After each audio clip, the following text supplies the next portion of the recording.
Quand une société s'effondre, comment est-ce qu'elle se reconstruit? Spontanément, on pense aux briques, au ciment, il faut un toit, des murs pour se protéger? La logique matérielle, oui. Des routes pour commercer. Exactement. C'est la logique même. Mais si la toute première pierre posée n'était pas vraiment une pierre? Si le premier acte de reconstruction, le plus urgent, c'était un rituel, une idée? C'est une perspective totalement contre-intuitive. Et c'est pourtant la question que nos sources aujourd'hui nous obligent à nous poser. On va voir que la survie matérielle dépend parfois de quelque chose de bien plus abstrait. C'est ça. Et pour explorer cette idée, on a un document fascinant.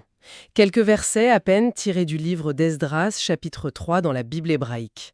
Notre mission aujourd'hui, décortiquer ensemble ce court passage.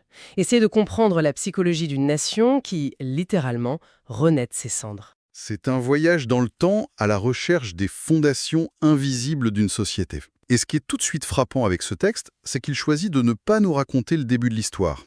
Ah oui, hein? On n'a pas le récit du long voyage de retour depuis Babylone, pas de description des caravanes traversant le désert. Non, le récit nous place directement sur place. D'accord. Le peuple est déjà revenu et s'est installé tant bien que mal dans ces villes. On est parachuté en plein milieu de l'action. C'est un choix narratif assez audacieux, ça. Pourquoi zapper le voyage? C'est quand même une partie importante de l'épreuve, non? C'est un choix délibéré qui nous dit l'important, ce n'est pas tant le traumatisme passé. Mais la manière dont on construit l'avenir. Vers 538 avant notre ère, des décennies plus tôt, l'Empire babylonien a anéanti le royaume de Juda. Et en 586, c'est le drame absolu, hein. Le temple de Salomon à Jérusalem est détruit. Il faut vraiment imaginer le choc. Pour eux, le temple, ce n'était pas juste un beau bâtiment. Non, c'était bien plus. C'était le centre du monde, le point de connexion entre le ciel et la terre. Sa destruction, c'est comme si on nous annonçait aujourd'hui que la cathédrale Notre-Dame, le Louvre et la Tour Eiffel avaient été rasés en même temps. D'accord. Le cœur symbolique de leur civilisation n'existait plus. Voilà. L'élite est alors déportée à Babylone. C'est l'exil. Une parenthèse de plusieurs décennies. Exactement. Et puis, coup de théâtre géopolitique, l'Empire perse conquiert Babylone. Et son roi, Cyrus le Grand, mène une politique étonnante. Il autorise les peuples déportés à rentrer chez eux. Et à reconstruire leur sanctuaire. Pour les Judéens en exil, c'est un miracle. Sauf que ceux qui rentrent ne sont pas ceux qui sont partis. Beaucoup sont nés à Babylone. Ils retournent sur une terre qu'ils ne connaissent que par les récits de leurs grands-parents. Des récits probablement nostalgiques en plus. Très probablement. Et cette terre, elle n'est pas un terrain vague qui les attendait sagement. D'accord, le décor est planté. C'est dans cette atmosphère, pleine d'espoir, mais aussi de tension, que notre texte commence. Verset 1. Le 7e mois arriva, et les enfants d'Israël étaient dans leur ville. Alors le peuple s'assembla comme un seul homme à Jérusalem. L'expression qui saute aux yeux, évidemment, c'est « comme un seul homme C'est une formule très forte en hébreu, Keish Echat. ». Mais est-ce qu'on doit la prendre au pied de la lettre ? Après des décennies de dispersion, de vies différentes menées à Babylone, cette unité parfaite, elle semble presque trop belle pour être vraie. Est-ce que ce ne serait pas une forme de communication ? Une manière pour l'auteur de présenter une version un peu idéalisée de ce retour ? C'est une excellente question. Il y a certainement une part d'idéalisation, oui. L'auteur veut montrer un moment fondateur, un moment parfait. Mais ça révèle surtout une intention, une aspiration profonde. D'accord. Après avoir été dispersés, la première chose à affirmer, c'est qu'ils sont de nouveau un peuple. C'est un acte de volonté collective. Mais au-delà de l'expression, il y a deux informations factuelles dans ce verset qui sont absolument capitales. Le quand et le où. Le quand et le où. Le 7e mois et Jérusalem. Le quand, d'abord. Le 7e mois, Tishri dans le calendrier hébraïque, ce n'est pas anodin. C'est le mois des grandes fêtes. C'est le mois de Rosh Hashanah, le Nouvel An, de Yom Kippour, le Grand Pardon, et surtout, Sukkot, la fête des tabernacles. exactement, qui commémore la protection de Dieu pendant la traversée du désert après la sortie d'Égypte. Donc ce n'est pas juste une date au hasard sur le calendrier. En se rassemblant à ce moment précis, ils se synchronisent avec leur propre histoire sacrée. C'est un peu comme s'ils disaient « Notre retour, c'est le nouvel exode ». C'est tout à fait l'idée. Ils inscrivent leur présent dans le grand récit de leur passé. Et puis il y a le « où ». Jérusalem. Jérusalem. On l'a dit, la ville est en ruine. Le temple est un tas de gravats.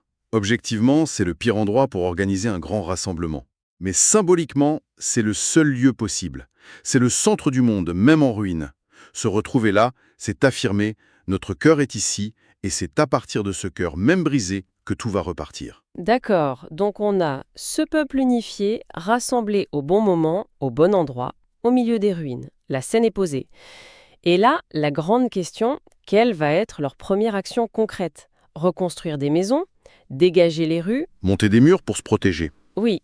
Et la réponse, elle est déconcertante. Totalement. Les versets 2 et 3 nous disent que les leaders, donc Josué le grand prêtre et Zorobabel le gouverneur, se lèvent et bâtissent L'autel du Dieu d'Israël. l'autel. Pas le temple, juste l'autel. Et le texte ajoute une précision qui change tout. Laquelle? Ils rétablirent l'autel sur ses bases, car la terreur des peuples de ces contrées était sur eux. Une autre traduction dit « même s'ils avaient peur des populations locales ». C'est fou. Le texte lie directement la construction de l'autel à leur peur. Ma logique voudrait que si j'ai peur de mes voisins, je construise une forteresse, pas un barbecue sacré, quoi. Qu'est-ce qui se passe ici? C'est le point de bascule de tout notre passage. Pourquoi l'autel en premier? Parce que l'autel, c'est le lieu du sacrifice. Le point de contact brut et direct avec Dieu. Le temple, c'est la maison, la structure. D'accord. L'autel, c'est la relation elle-même. En le rebâtissant en premier, il pose un acte. Un acte théologique et politique radical. C'est-à-dire? Ils affirment que leur identité, leur survie ne dépendent pas de leur mur ou de leur force militaire, mais de leur lien vertical avec le divin. C'est la priorité numéro 1, celle qui donnera du sens à tout le reste. Et cette mention de la peur des peuples du pays? Le texte est très suggestif, il ne donne pas de détails. C'est ce qui rend la formule si puissante. On comprend tout de suite que le retour ne s'est pas fait sur une terre promise vide et accueillante. Il y avait des populations restées sur place, d'autres déplacées par les empires précédents, des Samaritains, des gouverneurs perses locaux. Le territoire était contesté. Voilà.